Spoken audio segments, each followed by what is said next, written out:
The podium is almost as tall as I am, so I apologize.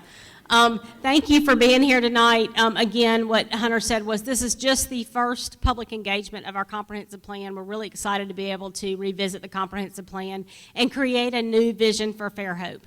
So thank you for being here. Thank you for being part of that. This will be, again, the first of many public meetings that will last actually through February of 22. So you will have plenty of time to be involved. These meetings will be, we'll have online versions of the meeting. They're here tonight to record this. It's on our YouTube channel.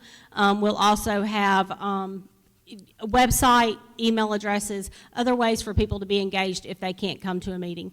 This is a project of the Restore grants. The Restore grants are funding that was made available through the BP oil spill. You'll see that information right up here. So this was a project that started in 2017 when it was input into the portal and then went to the Restore Council for approval. So that is how this project is being funded. So I'm happy to be here tonight. I want to thank Councilman Burrell. He's in the back. Jack Burrell, our council president. I think he might be the only council member here tonight. Also, just thank you to the staff. We have a lot of department heads around. Hunter and Jessica are both here. They have worked tirelessly to get this information out. Allie and Mike, all the folks from planning, Samara, they're all here, and just really appreciate their time and effort in this as well. It's really important, again, that we have as much public engagement as we possibly can.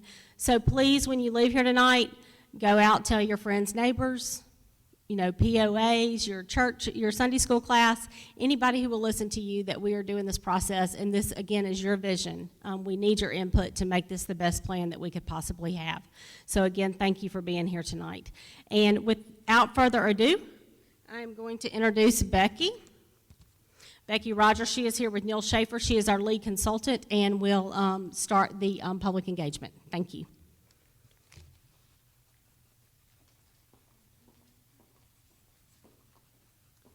Thank you, Mayor. Well, good evening.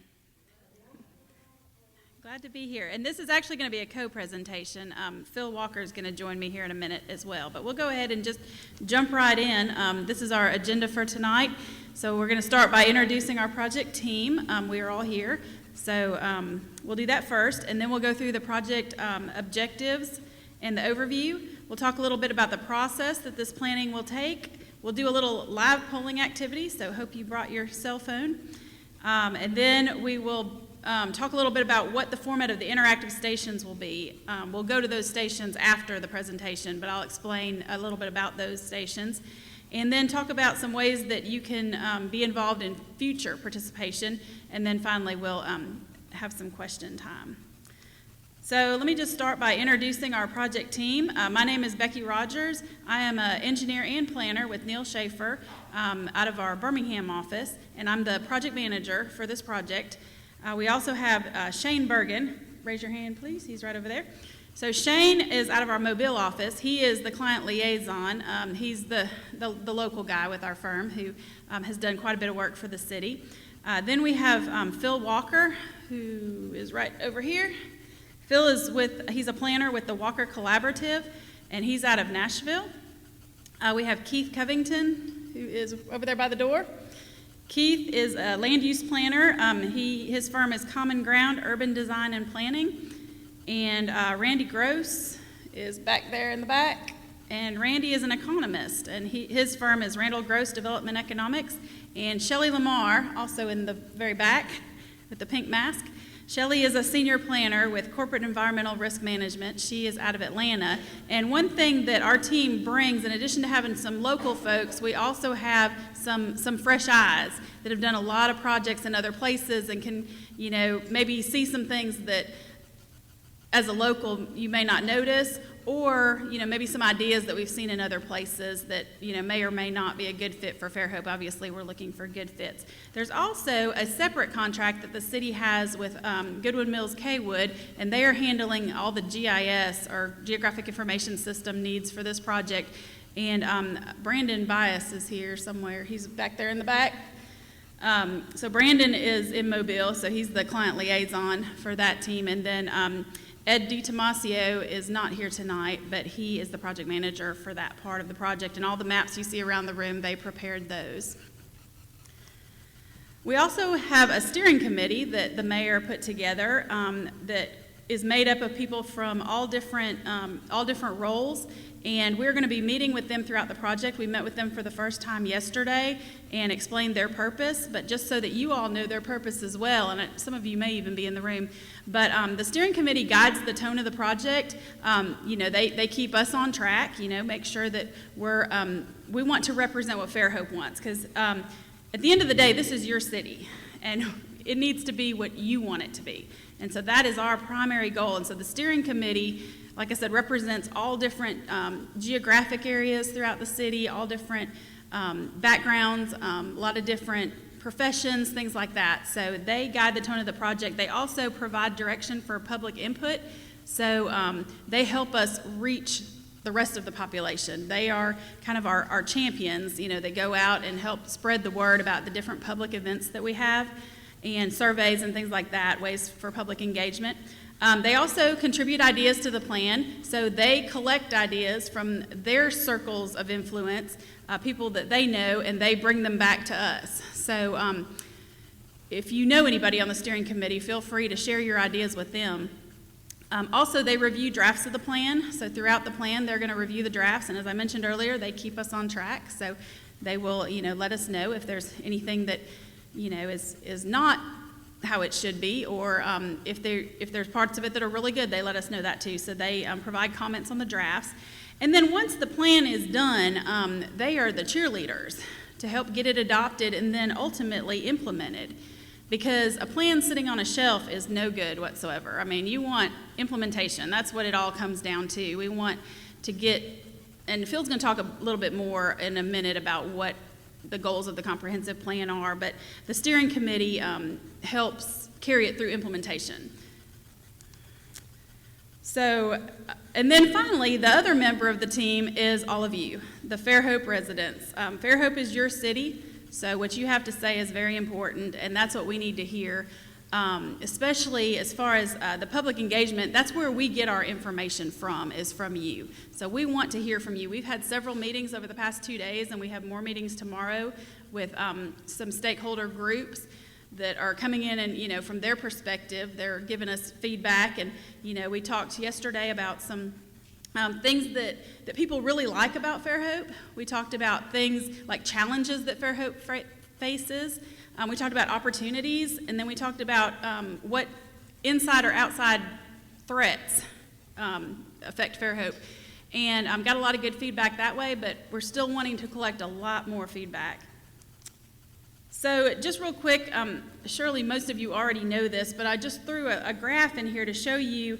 There was a census done in 2010, and at that point in time, there was a little over 15,000 people in the city of Fairhope. Well, we just did another census. Hopefully, all of you participated in it. But for 2020, that number is 22,000. And I can't remember the exact percentage, but it's somewhere in like 42, 47%, something like that increase. That is pretty substantial. And so that's another reason why planning is so important, because that is significant growth for a city of this size. So we want to make sure that as it continues to grow, that it grows in a managed way, that you can keep up with the infrastructure, the roads, the utilities, all that kind of thing. So with that, I'm going to turn it over to Phil to talk a little bit about the overview and objectives.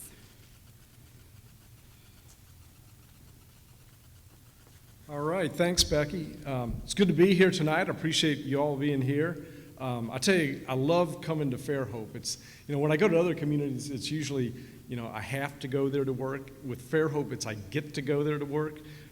So it's a great place to do planning.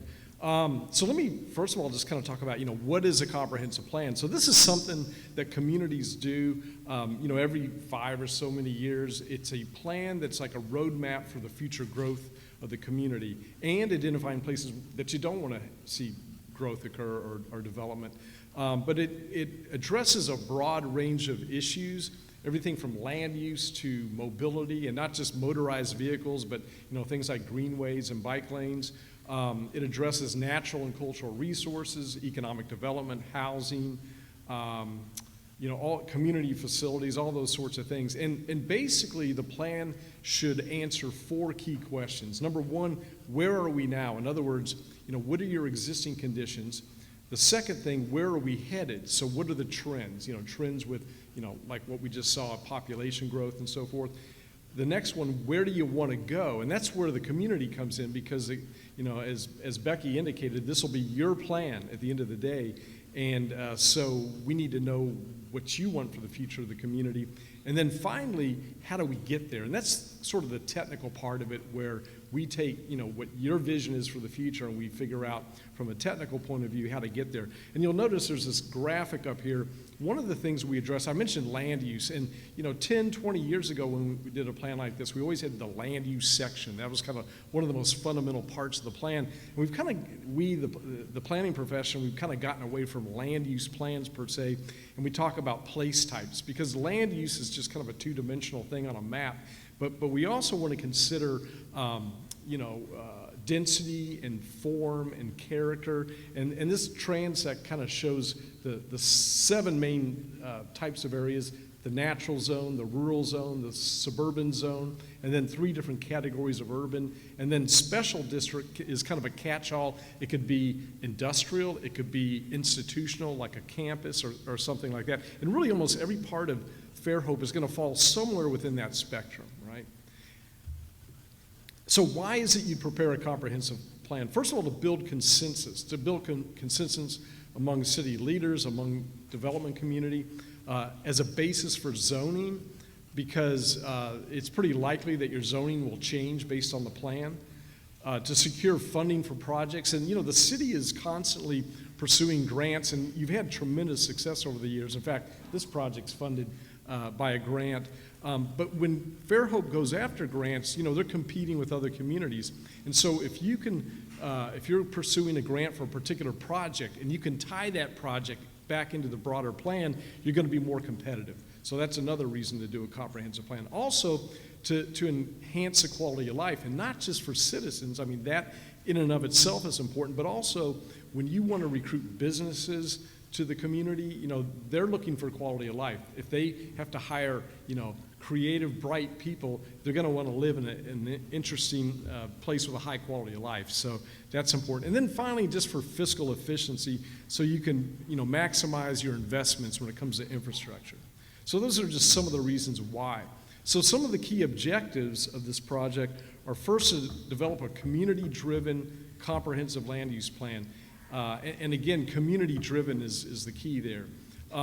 Next, to address growth and community character. And there's an old adage in planning that every increment of development either reinforces or dilutes community character, right?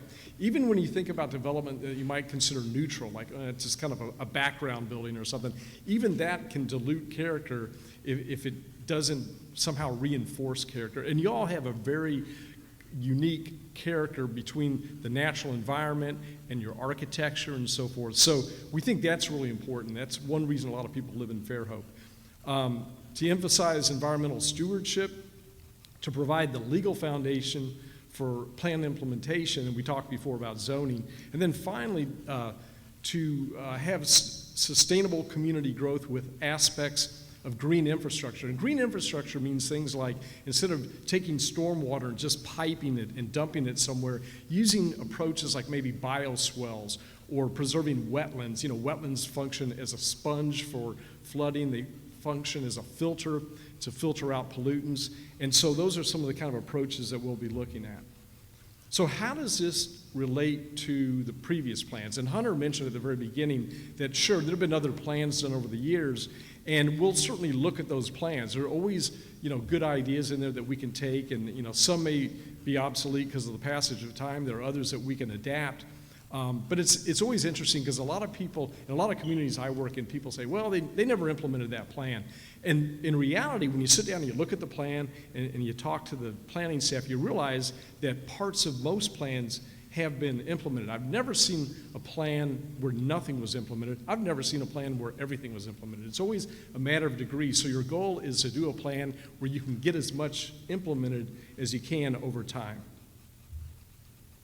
And then the last thing I'm going to talk about, the planning process. So this is basically an 8-step process. We're in task 1 right now, which is a project kickoff and research. The next thing we'll be doing in task 2 is we'll have yet another round of different types of meetings, a lot of focus group meetings and so forth. Randy, our economist, will be doing a market analysis for housing and for retail. He's also going to do a fiscal analysis to kind of look at what the fiscal implications are for different types of land uses and development. Task 3 will be the community fact book preparation, and that's basically the background section of the ultimate plan, but we'll put it together in a way that's easy for the public to digest. And then Task 4 is probably the single most kind of pivotal and exciting part of the whole project.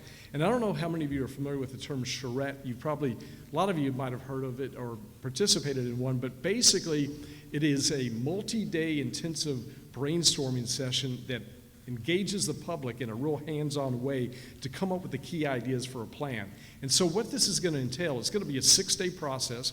The very first day we'll have a public workshop. And we haven't nailed down all the details yet, but we essentially deputize citizens to be planners for the night and walk people through. They get together in teams with their own base maps and a set of markers, and each team comes up with their ideas for a plan and takes a few minutes at the end of the night to present their ideas. And then that works as a springboard for the other 5 days for the team to come up with the concept plan. And so on that 6th day, maybe here or somewhere else, we'll present the concept plan. And there'll be a lot of time for discussion. We can find out what do people like about it, what do they not like, and then we go away and put the plan document together, give that to the city. The city will probably have an initial round of edits they'll want, and then they'll post it on the city website. People can look at it in detail. Then the team will come back and present the full plan. Hopefully it'll then go through the approval and adoption process. And as Becky mentioned before, then we'll do a code update. We have no idea at this point how extensive that might be. There may just be some adjustments here or there. There could be, some pretty substantial changes as well. So we'll know once we get through the plan. And now, we hope our technology works. Okay, this is the audience participation portion of the program. So, wrong button, sorry. I hit down instead of over. Okay, so get out your smartphones, and if you need Wi-Fi, there's free Wi-Fi here. It's City of Fairhope, no password, or you can use your data however you want to do it. But anyway, if you could go ahead and navigate to pollev.com/HCT601. And I'll wait a minute or two for everyone to do that. If for some reason you don't get it in time before I switch slides, that link is at the top of every slide for like the next 7 or 8 slides. So you'll have another opportunity. And if you missed the first question, feel free to jump in whenever you're ready. But we'll give it another little bit.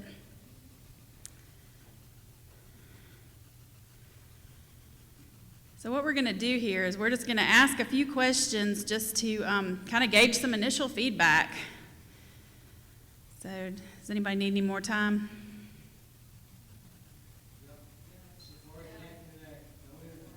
No internet? Oh, that's not good.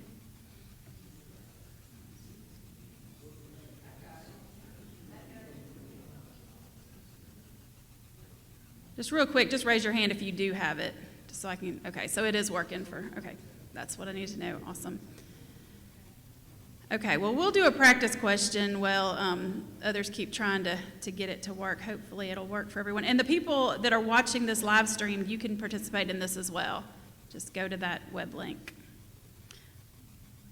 All right, so we're gonna start with just kind of a fun question just so you can see how this works. So if you could go ahead and answer, what is your favorite ice cream flavor? And if yours isn't up there, just pick the one you like the best out of the choices. And as you can see, the results are showing up. So you can see we've got a lot of vanilla lovers. Chocolate's second place. And I'll agree, I don't care for strawberry ice cream either, so that seems to be the lowest one. All right. Okay, so it seems to be slowing down, so I think, well, it's still moving a little bit. All right, so everybody understand how this works? Some questions will be multiple choice, some will be a little different, but I'll explain as we go. Okay, and just in case anyone was wondering, mine is mint chocolate chips. So. All right, moving on. Is it for I will get that on the back end. It's not going to show up on the screen, but on the back end, I can go pull that information. All right, so next question. How long have you lived in Fairhope?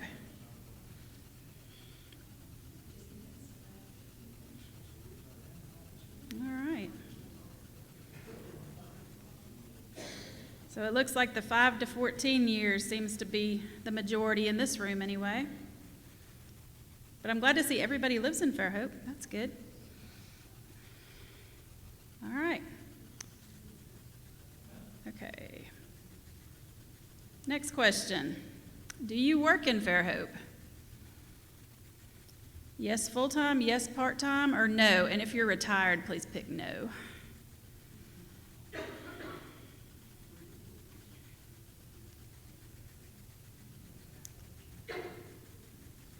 All right. Got a good mix there.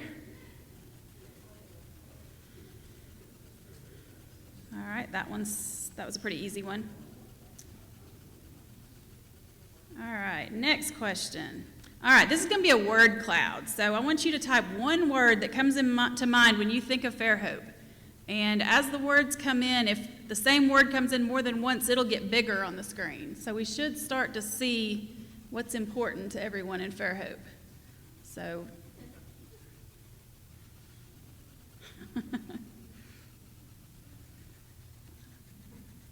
So right now, quaint, charming is jumping out. Beautiful, utopia, community, bay, yeah. So charming's still our predominant characteristic right now, but these are all great words. So this is what you think of when you think of Fairhope. And I would agree, as an outsider, I think of a lot of these same things as well. I've visited here quite a few times, and there's a reason why we keep coming back. All right, that's good. Okay, I'll give you a minute to read them. So now quaint is winning. Quaint, charming. All right, I'm going to move on. Okay, so this one's a little bit different. This is a ranking question. So it says, rank the following options in order of importance to you when considering the future of Fairhope. So what you do, if you tap on any one of the answers, it'll have a little up and down arrow, and you can move it up or down in the list. So you want to put that list in order of from top to bottom, like the top will be the one that you think is the most important. And then once you get your list in order, at the very bottom there's submit button. So you hit the submit button. Does that make sense?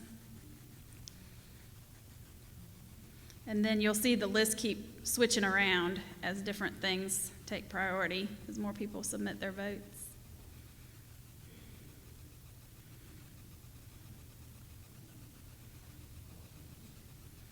So we have an obvious first place winner right now. Oh, we're tied. Manage growth, maintain city character. They keep flip-flopping. That must mean they're both important. All right. And that seems to have slowed down. So we'll go to the next one. We have one more ranking question. And this is rank the following development types in order of where you think Fairhope should focus growth. So the key word here is focus. Could you tell what that means? Basically, it just means that where do you, in your opinion, where do you think that like money should be spent? I guess, do you think it's more important to focus on residential, commercial, industrial? Does that make sense? Yeah. Okay. Because ultimately, you're going to grow where you spend money, right?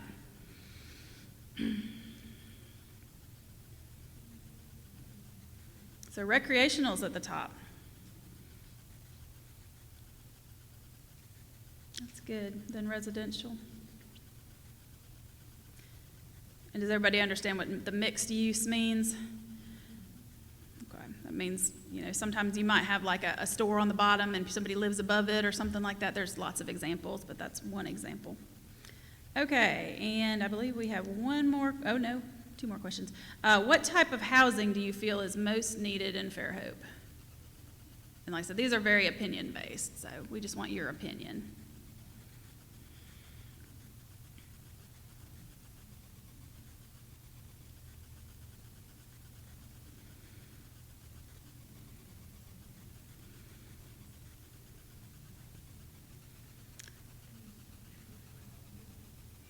All right.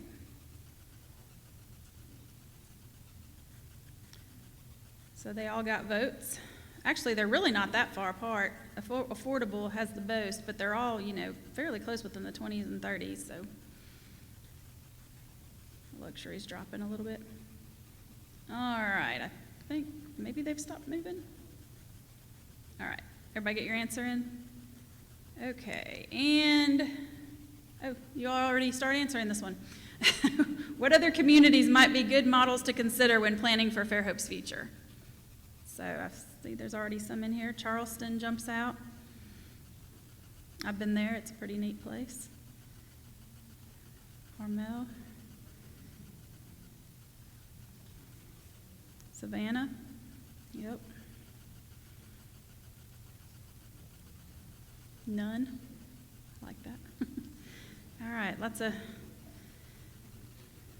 interesting choices.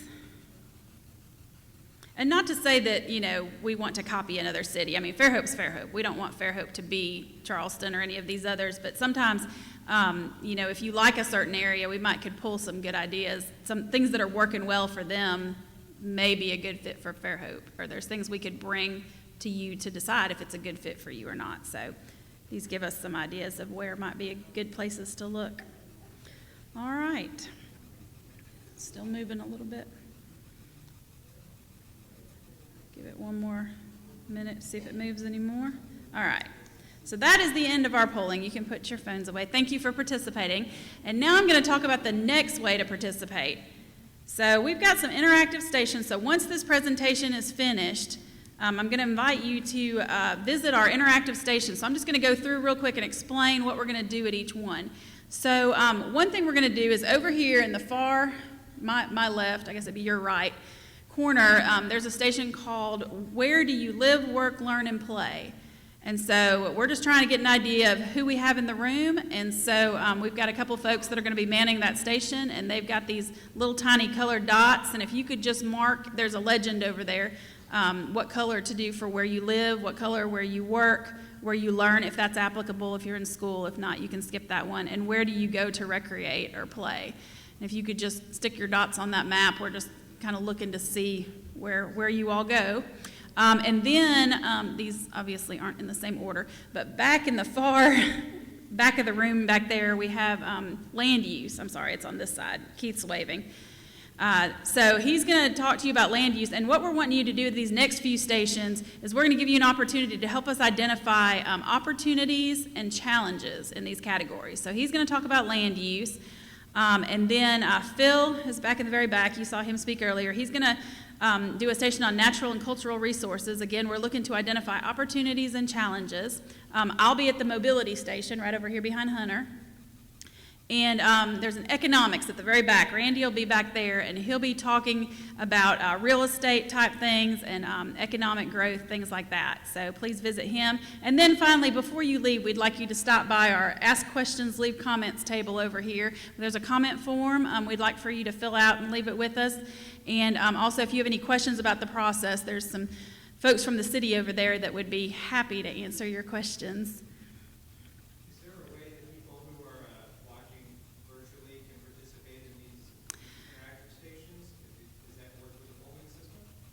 No, there's really not a way to participate in this part, but there will be future opportunities that we will put through the website where they can participate. We'll ask these same questions through the website, so they'll have an opportunity to participate at a later date. But yeah, we couldn't come up with a good way to do that virtually.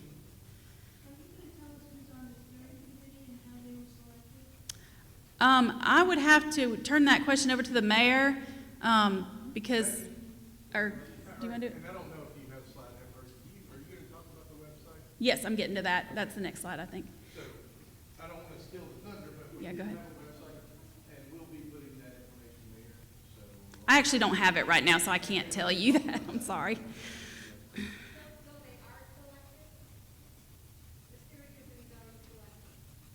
Yes, those members, we have 30 members. A lot of them represent our planning commission, the board of adjustment, we have city council representation. Oh, thank you, Jeff. A lot of the committees that we have around town. I think Mayor has done a wonderful job of trying to find geographically, people that represent our community as a whole. So not counting one area of town. Really focused on a lot of the bigger, larger subdivisions, Rock Creek, Quail Creek, kind of those areas. When the team came in and met with them yesterday, they after the meeting, they kind of saw, okay, this is a very large selection committee. Usually we have like 10 people. This is, there's 32, I believe. I might get that number wrong. And then we have many other opportunities for meetings. So the goal there that they'll represent a little segment of all of Fairhope and can at least, some people aren't comfortable speaking at these meetings. So if there's someone they know, I think we have a broad enough range that can reach out to the community. I have a quick question that's along the same line. I'm just wondering who the stakeholders are who are coming in and how they were selected. We're coming in to give sort of the first. The team here, or? No, I think she's talking about the groups we've been meeting with. Coming in for it to give their input. If you're talking about, whoop, hold on, let me get over here. If y'all are talking about the steering committee, is that who you're asking about? No. You had said that there will be stakeholders coming in. The other groups we've been meeting with. Yeah, talking about she's talking about the focus groups. So we've created some small focus groups that are made up of, for instance, for recreation, the people who are the sports league presidents, the recreation board, other people who have been involved in walkability type events in Fairhope, those kind of things. We have a development group. Those people would be like local developers, local engineers, the Fairhope Environmental Advisory Board members. So we've really kind of taken a cross-section of people, and there's different focus groups. But again, the steering committee, that's kind of the same thing that we did. We looked at the larger subdivisions, made sure those were represented. Also looked at our city boards, chose a couple people off the city boards, threw some developers in there. Just make sure we have a good cross-section of people, a good cross-section of ages, and different things. But again, anybody who wants to get involved, we're welcome for you to do that. This, again, is just the first opportunity for that, this meeting, but there will be ample opportunity between now and, the end of the year in February to get involved. Okay. One other thing I wanted to mention real quick too was I asked Jessica about this. If you do want to submit a comment online, you're welcome to do that at complan, COMPPLAN at fairhopeal.gov. So if you have a comment and you're watching online, you're welcome to do that as well. And I know we have the place for comments and questions over there. We kind of have some time reserved for this so we can get some good feedback. So I'll be over here with our planning staff and we'll answer any questions y'all have about the process. But I want to let Becky finish up and get to that segment. Okay, so really quick, let me go through some opportunities for future participation. So some additional public meetings have been scheduled, and this is not an all-inclusive list, but this is what we have planned right now. So as you can see, there are public meetings in October, November, and December, and possibly January as well. But these are the dates we have right now, and most of the locations and times have been finalized. There's 2 of them that Jessica's still waiting on confirmation. So these will be added to the website that I'll talk about in just a minute once they're finalized. The public workshop, that's what Phil was talking about, the design charrette. So you'll be hearing more about that. Right now, we're kind of expecting that to be maybe late February sometime. There will be a public opinion survey that we'll be putting together that'll be coming out probably in the next month or so, so be watching for that. And then there is a website for this plan where there'll be updates posted regularly, and the website is planfairhope.com. Yeah, feel free to take a photo of the screen. That's what I do to help remember stuff. I'll leave it up for a minute. I tried to find something that was easy, and so instead of emails, we'll post all this information at planfairhope.com. Yeah. And if anybody is not Step out of comfortable the with picture. internet, we'll find other ways to get to you. Let us know if they will here, and we'll put you on an email group or any other way we can reach out to you.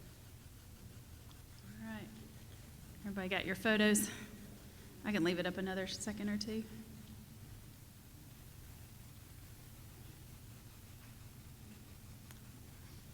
All right. I think that's it. Okay. And so I have this question slide here, but I think the way we're going to do this is go ahead and disperse to the stations here in a minute. And again, you could ask your questions over there, but feel free to visit all the stations and provide some input. We would love that. And don't forget about the comment forms. So thank you for your time, and go visit stations.